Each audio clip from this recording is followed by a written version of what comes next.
ക്രിസ്തുവിൻ്റെ ജനനം അത്ഭുതാവഹമായിരുന്നു. സാധാരണക്കാരിൽ സാധാരണക്കാരനായ യോസേഫിൻ്റെ ഭവനത്തിലാണ് കർത്താവായ യേശു ക്രിസ്തു ജനിച്ചു വീണത്. അവിടുന്ന് ഒരു പരമദരിദ്രനായി ജനിച്ചു വീണതിൻ്റെ കാരണം എന്തായിരിക്കാം? യഹൂദന്മാരുടെ രാജാവായി പിറന്നവൻ എന്തുകൊണ്ട് ഒരു കൊട്ടാരത്തിൽ ജനിച്ചില്ല? ഞാൻ മനസ്സിലാക്കുന്നത് അവിടുത്തെ ജനനം കൃത്രിമത്വങ്ങളില്ലാത്ത സാഹചര്യത്തിലായിരിക്കണം എന്ന് സ്വർഗം തീരുമാനിച്ചിരുന്നിരിക്കണം. കാരണം പച്ചയായ ജീവിത സാഹചര്യങ്ങളിൽ കർത്താവ് ജനിക്കേണ്ടത് ആവശ്യമായിരുന്നു. യാതൊരു കൃത്രിമത്വങ്ങളുമില്ലാതെ പച്ചയായ ജീവിത സാഹചര്യത്തിലേക്ക് അവിടുന്ന് ജനിച്ചു വീണു. അവിടുത്തെ ജനനത്തിൻ്റെ സ്ഥലം പോലും പ്രവാചകന്മാർ പ്രവചിച്ചിരുന്നു. മത്തായി സുവിശേഷം 2-ാം അധ്യായം 6-ാം വാക്യത്തിൽ നാം വായിക്കുന്ന, യഹൂദ്യ ദേശത്തിലെ ബേത്ലഹേമേ, നീ യഹൂദ്യ പ്രഭുക്കന്മാരിൽ ഒട്ടും ചെറുതല്ല. എൻ്റെ ജനമായ ഇസ്രായേലിനെ മേയ്പ്പാനുള്ള തലവൻ നിന്നിൽ നിന്ന് പുറപ്പെട്ടു വരും എന്നിങ്ങനെ പ്രവാചകൻ മുഖാന്തരം എഴുതിയിരിക്കുന്നു എന്ന് പറഞ്ഞു. ഇത് ഒരു ഉദ്ധരണിയാണ്. മീഖാ പ്രവചനം 5-ാം അധ്യായം 2-ാം വാക്യത്തിൽ പ്രവാചകൻ വിളിച്ചു പറയുന്ന കാര്യം തന്നെയാണ്. ഇനി ലൂക്കോസിൻ്റെ സുവിശേഷത്തിലേക്ക് വരുമ്പോൾ അവിടുത്തെ ജനനത്തിൻ്റെ ഒരു അടയാളമായി ശീലകൾ ചുറ്റി വഴിയമ്പലത്തിൽ അവർക്ക് സ്ഥലമില്ലായകയാൽ പശുത്തൊട്ടിയിൽ കിടത്തി എന്നെഴുതിയിരിക്കുന്ന വേദഭാഗം നോക്കുക. ലൂക്കോസിൻ്റെ സുവിശേഷം 2-ാം അധ്യായം 7-ാം വാക്യം. അതേപോലെ തന്നെ അതേ അധ്യായത്തിൽ 11ഉം 12ഉം വാക്യങ്ങളിൽ നാം വായിക്കുന്നത്, ഇടയന്മാർക്ക് പ്രത്യക്ഷനായ ദൂതൻ അവരോട് പറയുന്നതായ ഒരു അടയാളം ഇതാണ്: കർത്താവായ ക്രിസ്തു എന്ന രക്ഷിതാവ് ഇന്ന് ദാവീദിൻ്റെ പട്ടണത്തിൽ നിങ്ങൾക്കായി ജനിച്ചിരിക്കുന്നു. നിങ്ങൾക്ക് അടയാളമോ, ശീലകൾ ചുറ്റി പശുത്തൊട്ടിയിൽ കിടക്കുന്ന ഒരു ശിശുവിനെ നിങ്ങൾ കാണും എന്ന് പറഞ്ഞു. നോക്കുക, ശിശുവിൻ്റെ അടയാളമായി ദൂതൻ പറയുന്ന ഒരു കാര്യം ശീലകൾ ചുറ്റി പശുത്തൊട്ടിയിൽ കിടക്കുന്ന ശിശു എന്നാണ്. കർത്താവായ യേശു ക്രിസ്തു ഏതെങ്കിലും ഒരു കൊട്ടാരത്തിൽ ജനിച്ചിരുന്നുവെങ്കിൽ ഒരിക്കലും ഈ അടയാളം കാണുകയില്ലായിരുന്നു. ശീലകൾ ചുറ്റി പശുത്തൊട്ടിയിൽ കിടക്കുന്ന ശിശുവിനെ കാണുവാൻ സാധ്യമല്ലായിരുന്നു. കാരണം പച്ചയായ ജീവിത സാഹചര്യങ്ങൾക്ക് പകരം കൃത്രിമത്വമുള്ള ജീവിത സാഹചര്യങ്ങൾ ഉണ്ടാകുവാൻ ഇടയാകുമായിരുന്നു. അതുകൊണ്ടാണ് പരമദരിദ്രനായി അവിടുന്ന് ഈ ലോകത്തിലേക്ക് ജനിച്ചു വീണത്. നമുക്കറിയാം, നല്ല സാമ്പത്തിക ശേഷിയുള്ള ഒരു കുടുംബത്തിൽ ഒരു കുഞ്ഞ് ജനിക്കുമ്പോൾ ആ കുഞ്ഞിനെ കിടത്തുന്നത് പട്ടുമെത്തയിലായിരിക്കും. അതിനെ പുതപ്പിക്കുന്നത് ഏറ്റവും നേർമയുള്ള വില കൂടിയ പട്ടുതുണി കൊണ്ടായിരിക്കാം. അതിനെ എടുക്കുന്നതിന് എപ്പോഴും പരിചാരക വൃന്ദമുണ്ടായിരിക്കാം. അത് വളർന്നു വരുന്നതിനനുസരണമായി അതിന് ഭക്ഷണം കൊടുക്കുന്നതിന് വെള്ളിക്കരണ്ടിയോ സ്വർണ്ണക്കരണ്ടിയോ ഒക്കെ ഉപയോഗിച്ചെന്ന് വരാം. അത് വളർന്നു വരുന്ന സാഹചര്യം എപ്പോഴും ഉന്നതമായ ഒരു സാഹചര്യത്തിലായിരിക്കാം. പച്ചയായ ജീവിതത്തിൻ്റെ കണിക പോലും കാണാനില്ലാത്ത കൃത്രിമത്വങ്ങൾ നിറഞ്ഞ ജീവിത സാഹചര്യത്തിൽ അത് വളർന്നു വരാം. എന്നാൽ പരമദരിദ്രനായി കർത്താവ് ജനിച്ചതുകൊണ്ട് അവിടുന്ന് പച്ചയായ ജീവിത സാഹചര്യത്തിൽ ജനിച്ചു വീണു. ഈ ശിശുവിന് ജനിച്ചു വീഴുവാൻ ഒരു സ്ഥലമില്ലായിരുന്നു. എവിടെയോ ജനിച്ചു വീണു.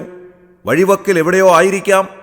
പട്ടുതുണി ഇല്ലാത്തതിനാൽ ശീലകൾ ചുറ്റി ആ ശിശുവിനെ കയ്യിലെടുത്തു. പട്ടുമെത്തയിൽ കിടത്തിയില്ല, പകരം പശുത്തൊട്ടിയിൽ കിടത്തി. അതാണ് ഞാൻ പറഞ്ഞത്, കൃത്രിമത്വങ്ങളില്ലാത്ത ജീവിത സാഹചര്യത്തിൽ കർത്താവായ യേശു ക്രിസ്തു ജനിച്ചു വീണു. യേശുക്രിസ്തുവിൻ്റെ ജനനത്തെ ശാസ്ത്രീയമായ തത്വങ്ങൾ കൊണ്ട് വിവരിക്കുവാൻ ആഗ്രഹിക്കുന്ന ധാരാളം ആളുകളുണ്ട്. ഉദാഹരണമായി, പരിശുദ്ധാത്മാവിനാൽ ഉൽപ്പാദിതമായ യേശുക്രിസ്തുവിൻ്റെ ശരീരത്തിൻ്റെ പ്രത്യേകത എന്തായിരുന്നു? പ്രത്യേകിച്ച് അതിൻ്റെ ക്രോമസോം നമ്പർ. ഇതിനെ സംബന്ധിച്ച് ഒരു വലിയ സംവാദം തന്നെ ശാസ്ത്രത്തിൻ്റെ അടിസ്ഥാനത്തിൽ നടത്തുന്നത് ഞാൻ കണ്ടിട്ടുണ്ട്. അതേപോലെ തന്നെ മറ്റൊന്ന് ക്രിസ്തുവിൻ്റെ മരണമാണ്.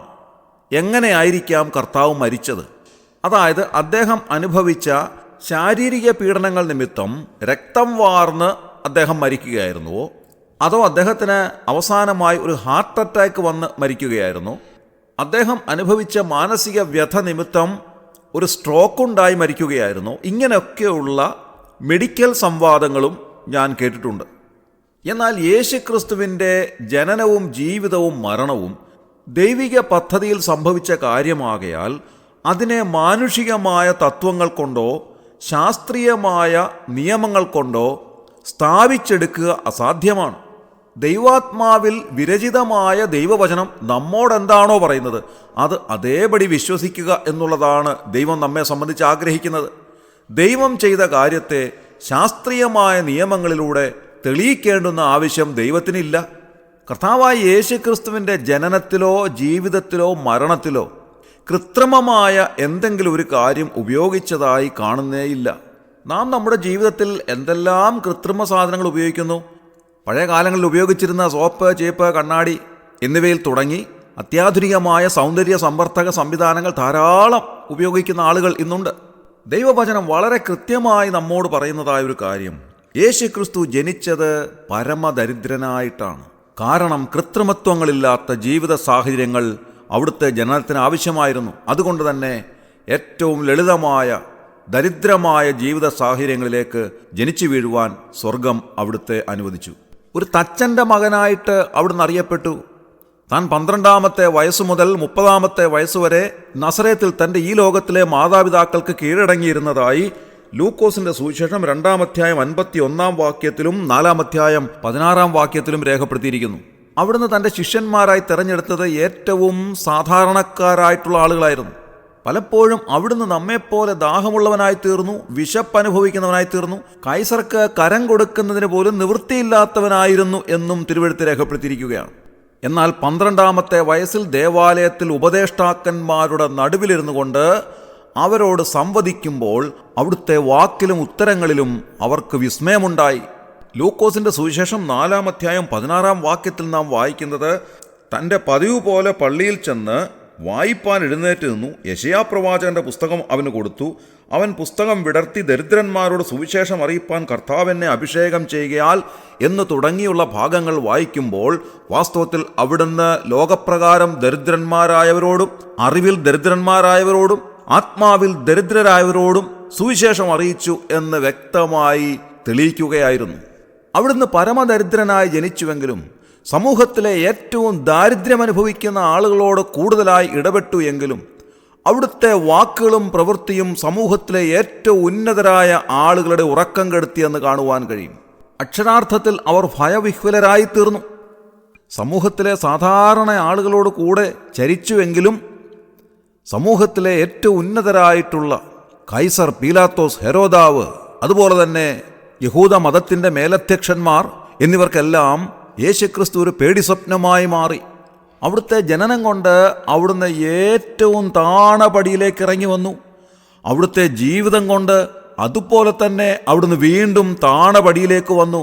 നാം വായിക്കുന്നത് തന്നെത്താൻ താഴ്ത്തി മരണത്തോളം, ക്രൂശിലെ മരണത്തോളം തന്നെ അനുസരണമുള്ളവനായി തീർന്നു എന്നാണ്. അത്രമാത്രം അവിടുന്ന് ജീവിതം കൊണ്ട് താണപടിയിലേക്ക് ഇറങ്ങി വന്നു.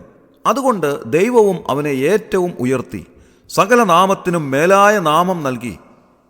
യേശുക്രിസ്തുവിൻ്റെ നാമത്തിങ്കൽ സ്വർലോകരുടെയും ഭൂലോകരുടെയും അധോലോകരുടെയും മുഴങ്കാലൊക്കെയും മടങ്ങുകയും എല്ലാ നാവും യേശുക്രിസ്തു കർത്താവ് എന്ന് പിതാവായ ദൈവത്തിൻ്റെ മഹത്വത്തിനായി ഏറ്റുപറയുകയും ചെയ്യേണ്ടി വരും എന്ന് നാം ഫിലിപ്പ് ലേഖനത്തിൽ വായിക്കുന്നു. ആ കർത്താവായ യേശുക്രിസ്തുവിലൂടെ പിതാവായ ദൈവം നമ്മെ സ്നേഹിച്ച മഹാസ്നേഹം എത്രയോ വിലയേറിയതാണ്. അങ്ങനെ യേശുക്രിസ്തുവിലൂടെ ദൈവമക്കൾ എന്ന് വിളിക്കപ്പെടുവാൻ നമുക്ക് ലഭിച്ച പദവിക്കായി ദൈവത്തിന് നന്ദിയോടെ സ്തോത്രം ചെയ്യാം. ഇന്ന് രാവിലെ ആ കർത്താവായ യേശുക്രിസ്തുവിലൂടെ പിതാവാം ദൈവത്തിൻ്റെ അരികിലേക്ക് ചെന്ന് അവിടുത്തേക്ക് സർവ്വസ്തുതിയും ബഹുമാനവും സ്തോത്രവും എല്ലാം അർപ്പിക്കാം. ദൈവം നമ്മെ എല്ലാവരെയും അനുഗ്രഹിക്കട്ടെ. നമ്മുടെ കണ്ണുകളെ അടയ്ക്കാം, പ്രാർത്ഥിക്കാം. ക്രിസ്തുവേശുവിലൂടെ അതിവാത്സല്യമായി ഞങ്ങളെ സ്നേഹിക്കുന്ന സ്വർഗീയ പിതാവാം നല്ല ദൈവമേ, അനുഗ്രഹകരമായ ഈ ദിവസത്തിനായി ഞങ്ങൾ നന്ദിയോടെ സ്തോത്രം ചെയ്യുന്നു. കർത്താവെ, അവിടുത്തെ പുത്രൻ ഈ താണലോകത്തിലേക്ക് ഒരു മനുഷ്യനായി ജനിച്ചു വീണ ചരിത്രം ഞങ്ങൾ ചിന്തിക്കുകയായിരുന്നു. ദൈവരൂപത്തിലിരുന്നവൻ ദൈവത്തോടുള്ള സമത്വം വേണ്ട എന്ന് വെച്ചിട്ട് ഈ താണലോകത്തിലേക്ക് ഒരു മനുഷ്യനായി ജനിച്ചു വീണപ്പോൾ ഏറ്റവും ദരിദ്രനായി അവിടുന്ന് ജനിച്ചു വീണു എന്ന് ഞങ്ങൾ വായിക്കുന്നു. അവിടുന്ന് ദരിദ്രന്മാരോട് സുവിശേഷം അറിയിപ്പാനായി ഈ ലോകത്തിലേക്ക് ഇറങ്ങി വന്ന ദൈവപുത്രനാണെന്ന് മനസ്സിലാക്കുവാൻ ഞങ്ങളെ സഹായിച്ചതിനായി ഞങ്ങൾ നന്ദിയോടെ സ്തോത്രം ചെയ്യുന്നു. ആത്മാവിൽ ദരിദ്രരായ ഞങ്ങളെ ദൈവവിഷയമായി അവിടുന്ന് സമ്പന്നരാക്കിയതിനായി ഞങ്ങൾ നന്ദിയോടെ സ്തുതിക്കുന്നു. ഇന്ന് രാവിലെ ഞങ്ങൾ അവിടുത്തെ പുത്രൻ്റെ നാമത്തെ ഉയർത്തട്ടെ. കർത്താവേ, ഞങ്ങളെ അവിടുന്ന് അനുഗ്രഹിച്ചാട്ടെ, സഹായിച്ചാട്ടെ. ഈ ശുശ്രൂഷയെ സംബന്ധിച്ച് എല്ലാവരെയും അവിടുന്ന് അനുഗ്രഹിക്കണമേ. ഇന്നത്തെ ദിവസം ഞങ്ങളുടെ ആവശ്യങ്ങളെല്ലാം അവിടുത്തെ കരങ്ങളിൽ ഏൽപ്പിക്കുന്നു. അവിടുന്ന് എല്ലാറ്റിനും മതിയായവനാകിയാൽ ഞങ്ങൾ നന്ദിയോടെ സ്തോത്രം ചെയ്യുന്നു. ഞങ്ങളുടെ പ്രാർത്ഥന കേട്ടതിനായി സ്തോത്രം. ഞങ്ങളുടെ കർത്താവിൻ്റെ രക്ഷിതാവുമായ യേശുക്രിസ്തുവിൻ്റെ ധന്യമായ നാമത്തിൽ തന്നെ. ആമേൻ. ക്ഷീണം മുതലേ